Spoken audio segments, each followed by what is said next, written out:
All right, Fred Litwin, testing 1, 2, 3. 1, 2, 3, testing. Can I interview you for my documentary, Fred Litwin? Absolutely. All right. Tell me about becoming a JFK buff. What led to it? I was basically 18 years old. I'm sitting at home on a Thursday night watching Geraldo Rivera, and he shows his Zapruder film for the first time on national TV. And I had never seen it, never heard of it, and it just blew my mind. And after I saw it, I realized I wanted to learn more, but more about why did the Warren Commission not find that evidence compelling? Why did they say that JFK was hit from behind? And so I wanted to find the answers, so I immediately went to the library, and the first book I got out was Mark Lane's Rush to Judgment. And that started me on the path, led to Cyril Wecht and the doctors and the autopsy, x-rays and photos, and I was hooked. How old were you when this started? 18 years old. 18, okay. And what led you from thinking it was a conspiracy to thinking it wasn't? I was sort of lucky in that I was in Montreal, Canada, and one of my best friends basically said, look, you know, if there was a conspiracy, it had to be a really small one. It couldn't be huge. So I never believed in a really big conspiracy. I went to MBA school in 1978, and I decided I really wanted to focus on my studies. So I literally put the JFK assassination to the side. I didn't go back to it until the 1980s, many years later, and then by then I was starting to rethink some of my positions, largely based on the House Select Committee on Assassinations, and I had gotten a CD-ROM of all of their volumes of evidence, and I started reading it, and it blew my mind, all the scientific testing they did. And every single scientific test they did supported a lone gunman. And it changed me. All right. Now, what led you to do your book on Garrison? Also, if you can answer in a form of a complete sentence as if I didn't ask it. I decided to do a book on Garrison after my first book because people said, oh, you know what, you don't really know Garrison that well. You didn't go through Garrison's papers. You're relying on a lot of secondary authors. And so, you know, you really don't know the story. And so I decided to look into this. And just at the same time, somebody emailed me a link to all the Garrison papers. They are all online. So I said, you know what, I might as well have a look. And I started looking at these papers. And I started noticing crazy memo after crazy memo after crazy memo. And after I started accumulating like 20 or 30 of these crazy memos, I started saying, you know what, maybe there's a book here because this guy was crazier than I really thought. And that was the genesis. Now, to people of my generation, it's funny, Jim Garrison's name doesn't come up in other people's conspiracy books. No. His other conspiracy books show up in his, but they don't talk about him. And to my generation, you're going to choke on this, but you know where I'm going with this. Jim Garrison is Kevin Costner. Moby Dick standing up against the white whale of the federal government, and he was on to the truth, but they had infiltrated him with spies and betrayers, and in the end, he was telling the truth. And look, Jim Garrison was on the way to nowhere. He bombed out with his case against Clay Shaw. He was living in obscurity. He wrote a book in 1991. It really didn't do all that well. Nobody was really paying attention to him, and he got resuscitated by Oliver Stone. And so Oliver Stone made him the centerpiece of his movie JFK, and that brought Garrison back to life. He was back from the dead, and with a vengeance. And all of a sudden his book started selling like crazy, and he made a lot of money, and unfortunately for him, he died a year later. All right, well, tell me what is wrong with the public perception of Jim Garrison? Well, I think the public perception, again, is largely based on the movie. For those who even think about him, it's largely based on the movie and this heroic figure who was stood against the government and stood up for the truth and was this crusader who was really phenomenal. And the truth was that he was a charlatan who really investigated the JFK assassination, not only came up with nothing, he had to invent a conspiracy out of thin air, and in the process ruined the life of an innocent gay man. All right. Let's talk about that. As if we've talked about this online a lot. Let's pretend like we never talked about it before. From the beginning, what how did this Dallas conspiracy, in his mind, somehow start in New Orleans? Well, he realized that he was involved in two leads back in 1963 because Lee Harvey Oswald lived in New Orleans for 5 months in the spring and summer of 1963. And there were two leads that Garrison was involved with back in 1963 investigating them. The first lead was about David Ferry, who was a pilot who had basically taken a trip to Houston on the weekend of the assassination, and there was a drunk in New Orleans who called up Garrison's office and said, "This guy Ferry is involved." He knew Lee Harvey Oswald. They served together in the Civil Air Patrol. He's involved. So that was one lead. Yeah, was that Jack Martin? Jack Martin was the one who called Garrison's office. He called everybody, in fact. Okay. And the second lead was related to Dean Andrews, who was this attorney who was in the hospital the weekend of the assassination and claimed that a man by the name of Clay Bertrand phoned him in the hospital and said, "Would you go to Dallas and represent Lee Harvey Oswald?" And so those were the two leads that Garrison was involved in investigating back in 1963. And so when the assassination was a big controversy in 1966, Garrison said, well, you know what? Maybe I should go back and reinvestigate those two New Orleans leads. Maybe there's something there. Maybe that was the genesis of the ultimate conspiracy. And how did he go get, we talked about this, I'm going to cut this out, but just because I wanted to say this as short as possible, that the problem with logic is, why would somebody in New Orleans call up a municipal lawyer who's not licensed in Texas and had no experience in murder trials? If you can talk about that. Well, you know, this whole, I mean, Dean Andrews was the kind of guy who liked to embellish stories, and he had a big mouth and liked to talk. And in fact, he was, when he got the so-called phone call to represent Lee Harvey Oswald, he was under heavy sedation in a hospital in New Orleans, being treated for double pneumonia. So even he, after a few days of being questioned, said, you know what, maybe I made this up. Maybe this really didn't happen. Nobody else knows about this. Probably was a figment of my imagination. But what really surprised Garrison, I think, is when Dean Andrews testified before the Warren Commission that year in '64 and told the same story again. He resuscitated the story, and I think that's what surprised Garrison. Why did he do that? Why did he tell that story under oath? Couldn't he just say, I made it up, or I don't remember, I don't recall? He could have. I think he decided he had to be the center of attention, and I think that he got caught up like he did before with being sort of a star who knew something. It's kind of boring when you say I don't know anything. It's much more interesting when you say I do know something. And I think he went with it, not realizing there would be real-life consequences, both for him in later life, because he was charged with perjury by Garrison, but also he never expected that Clay Shaw's life would be ruined. How do you go from Clay Bertrand to Clay Shaw? Well, that's a good question. How do you go from Clay Bertrand to Clay Shaw? So Garrison was convinced that Clay Bertrand was real. Who was he? And he sort of, with the help of some of his assistant DAs, put together the concept that Clay Bertrand was Clay Shaw because Clay Shaw also spoke Spanish. Clay Bertrand spoke Spanish. Clay Shaw was gay, as was Clay Bertrand, and they shared the same first name. Okay. And so to Garrison, this made sense, and he had this unique belief that gay people, when they use a pseudonym, keep the same first name, change the second name, and so it made sense that Clay Shaw must be Clay Bertrand. Where would he get that idea from, that gays use pseudonyms? That's a good question. Where did he get it from? Maybe he got it from his own experience in gay bars. I don't know. But he certainly, that was his feeling. Do you think it's something he picked up as DA, or is that, like, do you think that was a thing in the 60s, that gay men would use fake names? I think there was probably some use of pseudonyms, but I think a lot of gay people would just go by one name. Yeah. Okay, I'm Al, or I'm Bill, or whatever. Okay. There's no need for a second name, but because you go to a gay bar, hey, I'm Bill. You just go home with the guy. I mean, it's pretty common. All right, so it doesn't make any sense that anybody would hire Dean Andrews to be. No, I mean, he wasn't that kind of lawyer. But also, going back to Clay Shaw, I mean, Clay Shaw was really everybody knew him in New Orleans. He was on TV often.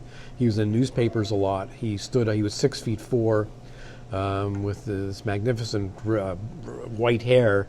He was very, very well known. It really would have been tough for him to use a pseudonym. and people not know who he was. Okay, but now you've got the fallacy of him saying that this was Clay Shaw was Clay Bertrand now, and they made the connection. Was it the pamphlet, the 544 Camp Street, that made him think there was a connection to somebody who was under the same roof but not really the same office, Bannister? Well, that was all. That was all related. Yes, Bannister. There's the Guy Bannister connection, which was part of the David Ferry link, right? So David Ferry did some work for Guy Bannister. So that was a whole. What kind of work? What did he do? Some investigative work for. Okay. Well, no, actually, he was more involved with Guy Bannister with the anti-Castro Cuban cause. So they did a lot of work in the early '60s, like '60 to '61.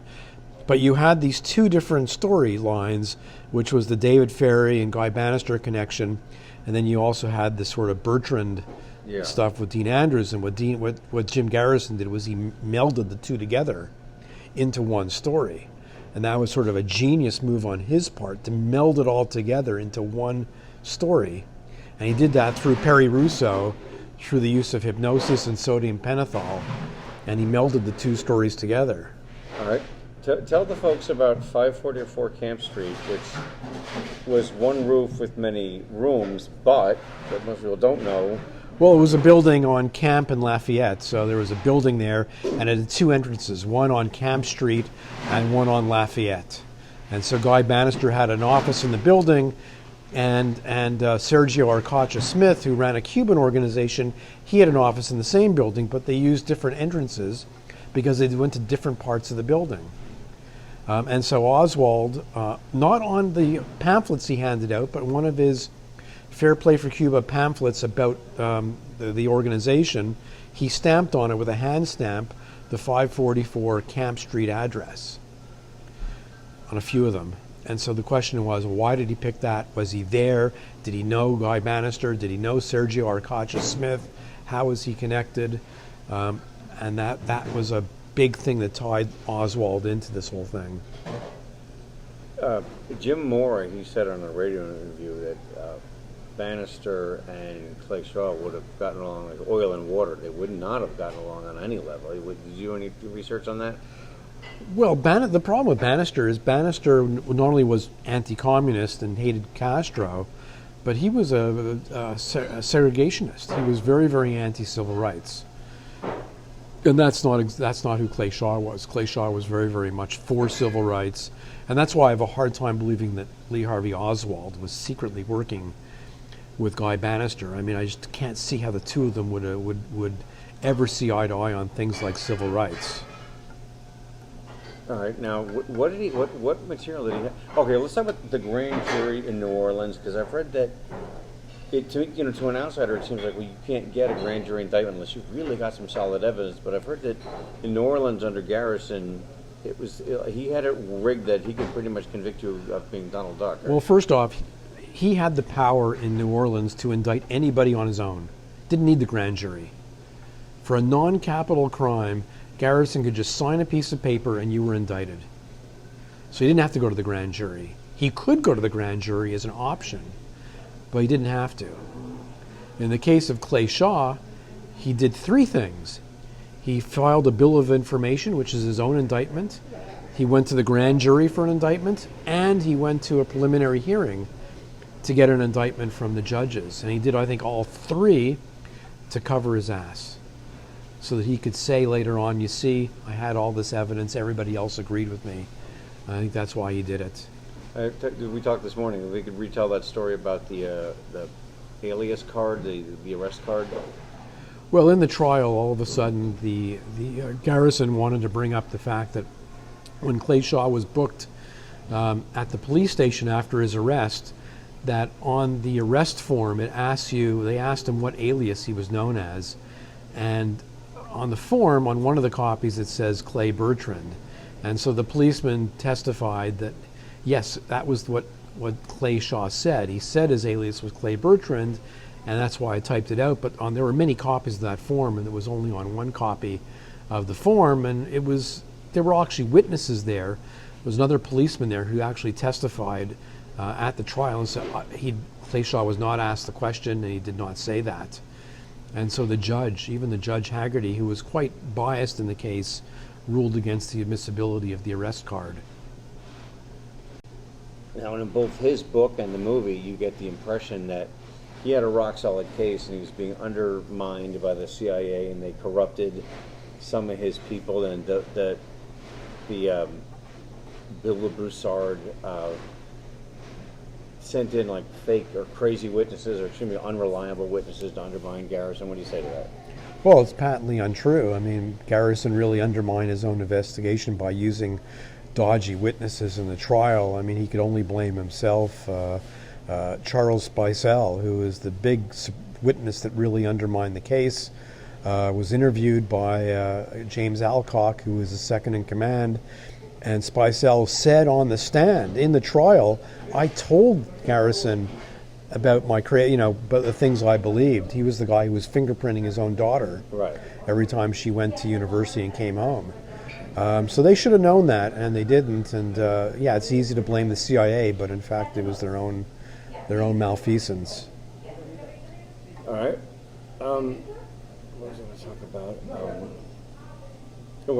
I think you did a blog or something about even if he was going around gay bars calling himself Clay Bertrand, why would he also use that same name as part of some supposed top secret assassination plot? Well, this is it. He was supposedly in this top secret assassination plot in 1963, and then he continues to use the same pseudonym. I mean, it doesn't make sense to keep the same pseudonym year after year after year after you've just plotted to kill the president of the United States. But that was what they were alleging. And if they were a part of some super secret plot to kill the president, why would they talk about it in front of strangers at a party? Well, exactly. They talked about it in front of. They talked about this so-called conspiracy in front of Perry Russo, and not only did they talk about it, but then Kennedy is killed, and Perry Russo doesn't even ask David Ferrie, "Hey, what was going on there? You talked about this. Kennedy was killed." Russo doesn't go to the Warren Commission. He doesn't go to the FBI. He said he was too busy at school. So it just belies belief that this guy actually heard anything like that and then did nothing. All right, tell us about the James Phelan story that Perry Russo originally said, "I knew David Ferrie, maybe I could help you," and then that story changes. Well, the whole story about Perry Russo started when David Ferrie died, and it was in the papers. And Perry Russo was living in Baton Rouge. He was an insurance agent, and he saw the newspapers, and he knew David Ferrie. And so he called the local Baton Rouge newspapers. He called the Baton Rouge TV station, said, "Hey, I knew David Ferrie, and David Ferrie always talked about getting Kennedy." And that was the story. There was no assassination party. There was no Lee Harvey Oswald. There was no Clay Shaw. There was no Clay Bertrand. It was just, "I knew David Ferrie, and he once said he was going to get Kennedy." That was it. That was the story in Baton Rouge. And then Andrew Chambra, who worked for Garrison, went to Baton Rouge to talk to Perry Russo, who incidentally told him, "You should hypnotize me because perhaps I could remember more details about what happened." And so they took him to New Orleans, and they gave him sodium pentothal, and all of a sudden he started remembering this so-called assassination party with David Ferrie and Clay Bertrand. Did he actually remember it, or isn't there like tapes that it's pretty clear they're implanting memories in him? Well, we don't have the tape of the sodium pentothal session, so we don't know. We have a memo about what happened there, and that's where they sort of started their whole melding of the thing. But there are some interviews with Perry Russo with the Clay Shaw defense team in 1971, and he said when he got to New Orleans, just by the questions that he was asked, he knew what to say. They were shaping the questions and leading him, and he knew exactly what to say and what they wanted. Why would he want to do that, though? Was he being bribed or coerced? Or? There's no shortage of people in this case who came forward with stories. Okay.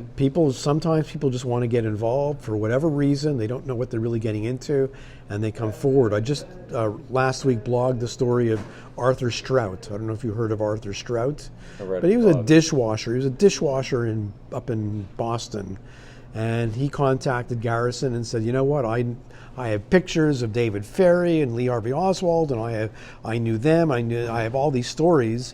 And they gave him a plane ticket to come to New Orleans, and he takes the plane ticket, And halfway there, he decides, you know what?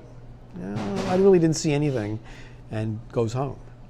But there are many people like that who came forward with all sorts of information. Many prisoners would call Garrison's office and say, yeah, I knew David Ferry, I knew Clay Shaw, I knew this. And so there was no shortage of people coming forward. Perry Russo came forward, and he was malleable and fit the bill. But now, wasn't there going to be was it a second trial or hearing or something, and he pled the fifth? Well, there was a hearing in 1971, and this was a hearing to determine if Garrison's prosecution of Shaw for perjury should go forward. So they held 3 days of hearings in January 1971, and Perry Russo was called to the stand, and he took the fifth. He wouldn't testify, and the Clay Shaw defense team the judge asked Garrison, would you give Perry Russo immunity so he can testify freely? And they would not grant him immunity. And so Russo knew that if he testified that the whole thing was made up, he would have been charged with perjury. And so that's why he took the fifth.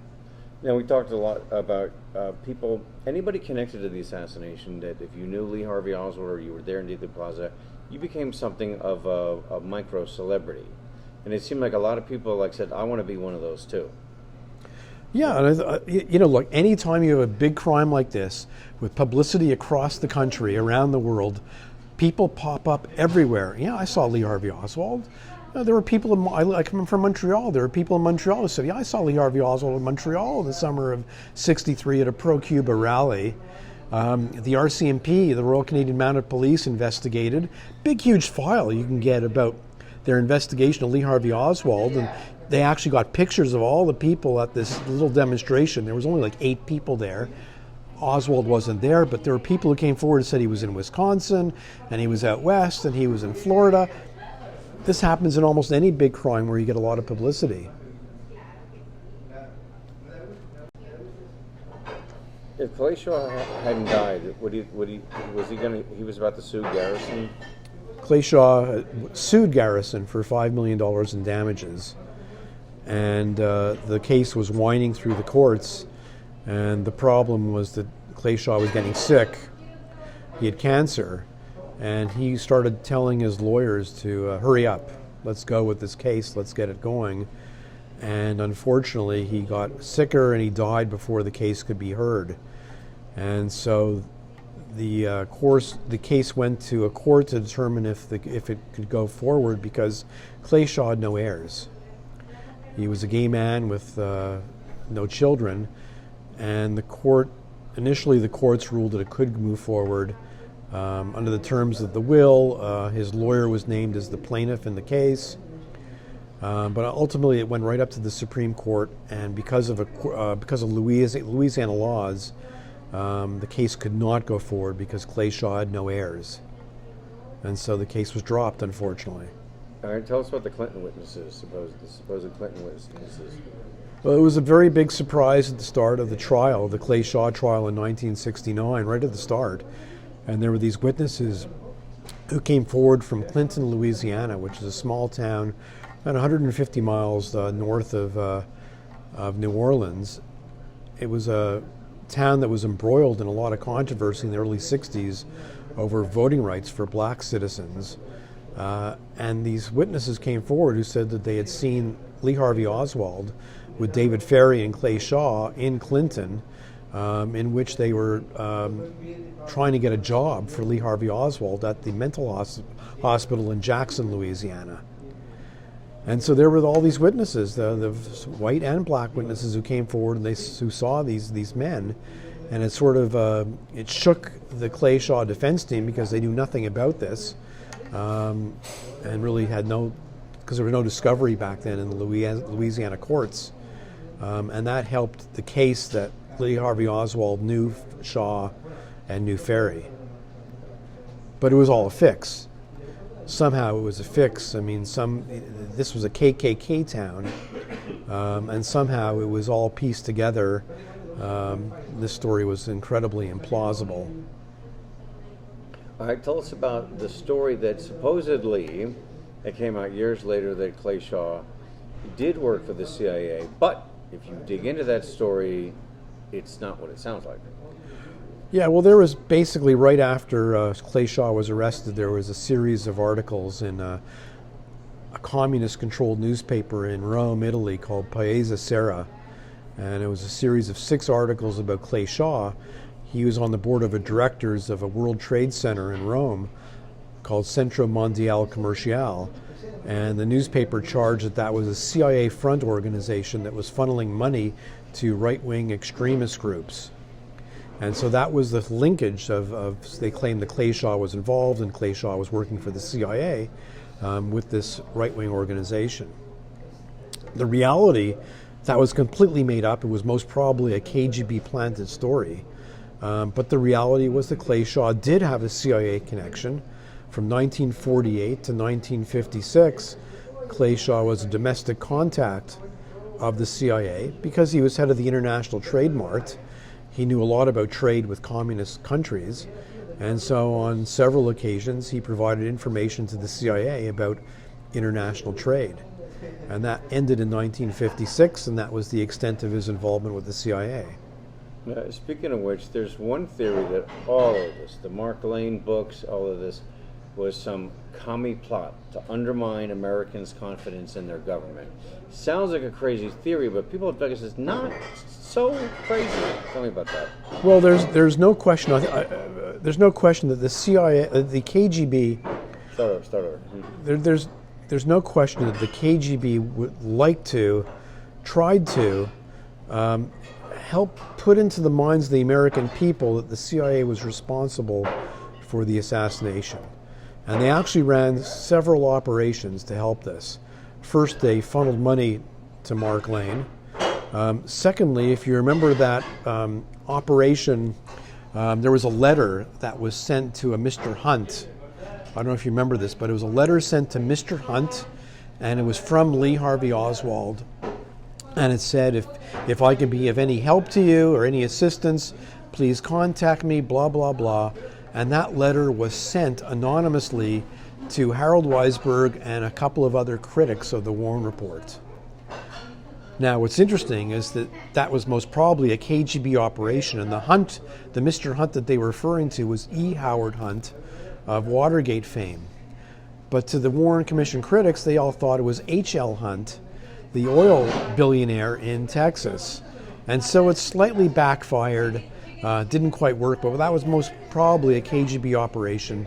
Then there's the Paese Sera that I talked about, trying to say that Clay Shaw was connected to the CIA.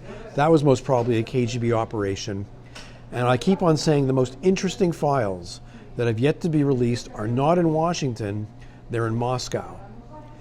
And those files in the KGB that talk about perhaps other KGB plots or KGB operations to help prove that the CIA was behind the assassination, those are the files I really want to see. Okay.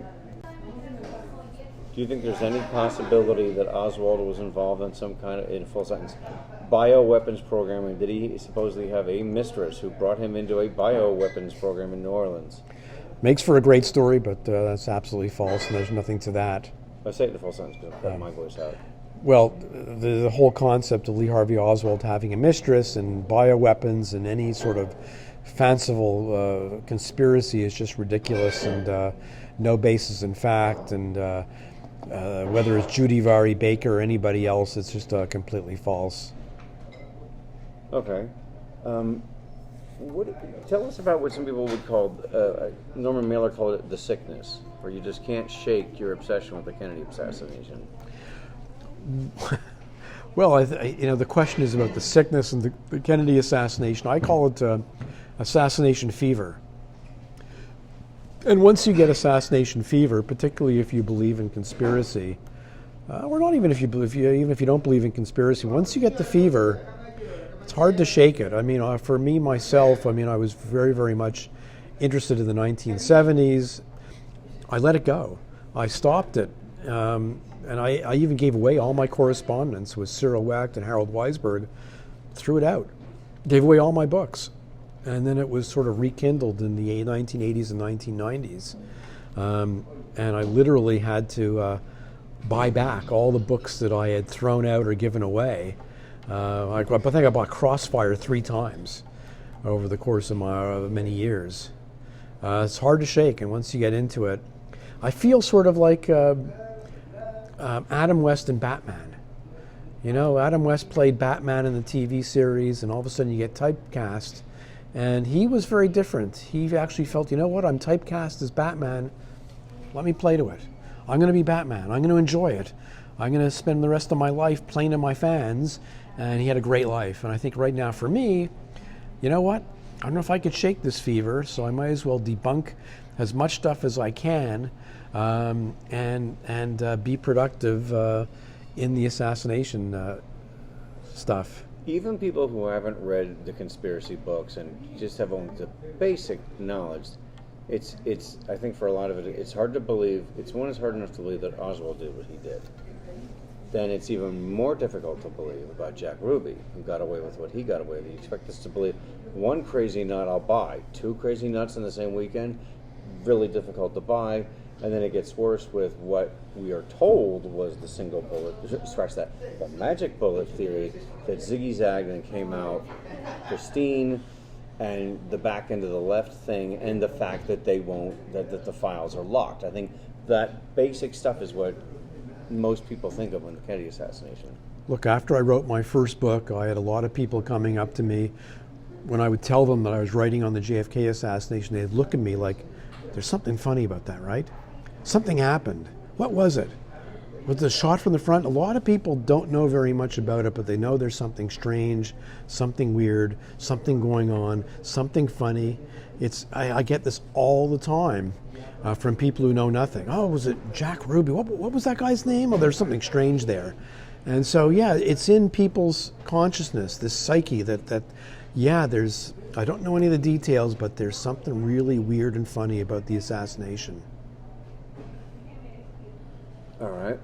And is there a simpler way to debunk all that rather than just go on and on about, well, actually it was an exit wound that caused the head to go back and to the left? It's hard to debunk something like that because it's sort of people just have a general feeling. And so it's how do you feel with a general feeling? You could say, okay, you're wrong, there's nothing to it.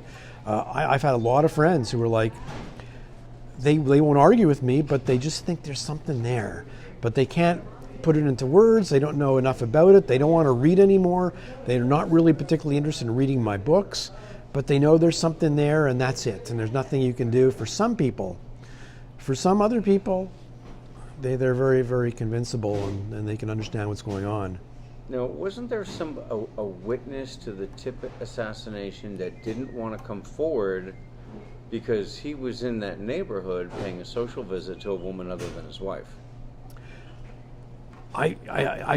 There probably was, and I don't know that much about it, to be honest. I'm not, but yeah, I'm sure there was, and these because there's a couple of things like that. These things happen all the time about mistresses and affairs, and I'm always drawn to the song "The Long Black Veil." Do you know the song "The Long Black Veil"? So Johnny Cash sang it. A lot of people made it famous, but the song is about a man who was accused of murdering somebody else, and he said, "I don't know what to do because I didn't commit the murder, but I was in the arms of my best friend's wife."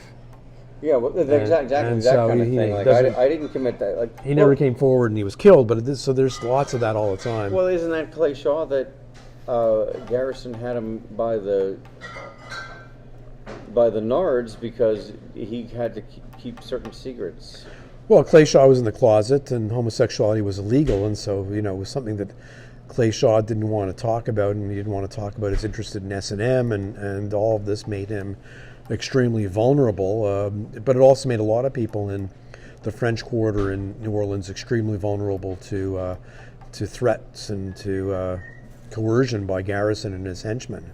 Well, from your research, when I think of New Orleans, I think of it as an anything goes city. Nobody really cares. What you do is your business. I just assume it's always been like that. Am I wrong about that? You're wrong about that because back in 1962, the police and the DA's office issued a statement that they were going to wage a war against drinking, prostitution, and homosexuality, and they did. Wow, we just shut down the city of New Orleans then, I mean. Well, the problem is what Garrison did, and going after gay people was an easy way to get informants. So you had the French Quarter, and so he really quickly figured out, hey, I can arrest people for crimes against nature. I could turn them in from defendants to informant. Okay. And so he discovered, I can have a stable of all these informants who will tell me all sorts of things going on in the French Quarter. So it was a way of coercion, something he discovered very early. Homosexuality was a good lever against people. Okay. And then he also shook down a lot of people for money.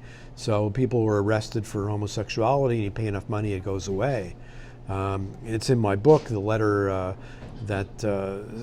from the Attorney General's office in Louisiana. One of the assistants wrote a letter to Hoover saying, you got to investigate. There's a homosexual shakedown racket going on in New Orleans. And in fact, I uncovered another letter in my book from an anonymous person to Ramsey Clark, the Attorney General, saying, you got to come investigate. I'm a gay person. They are shaking down gay people in New Orleans. Do you think that this FBI and or the CIA was tapping or spying on Garrison? No. They were certainly not tapping. They were interested in what Garrison was saying. Why wouldn't they? Look, Garrison was going around accusing the CIA, accusing the FBI of all these crimes. If I accused you of a crime, you'd want to know what I was saying. The CIA had to understand what was Garrison saying, what was Garrison alleging, because they themselves had to determine, did Garrison have any inside information, any secret information that perhaps he shouldn't. So they had to monitor him. They weren't bugging him, and in fact, there's lots of memos. It's in my book. I'll be doing some more blog posts about it, but that actually was hands off. Both the FBI and the CIA told their people, hands off Garrison. Don't go near him, don't talk to him, leave him alone. I just lost my train of thought. Next question didn't Garrison think that maybe if he cracked this case, then it was on to be Governor Garrison and President Garrison? And He was well on his way politically. He was very, very effective as a DA in gaining political power. He was even the governor was scared of him. So he could have gone a lot further, and in fact, had he not gone down the JFK rat hole, he most probably would have been governor or vice president or senator.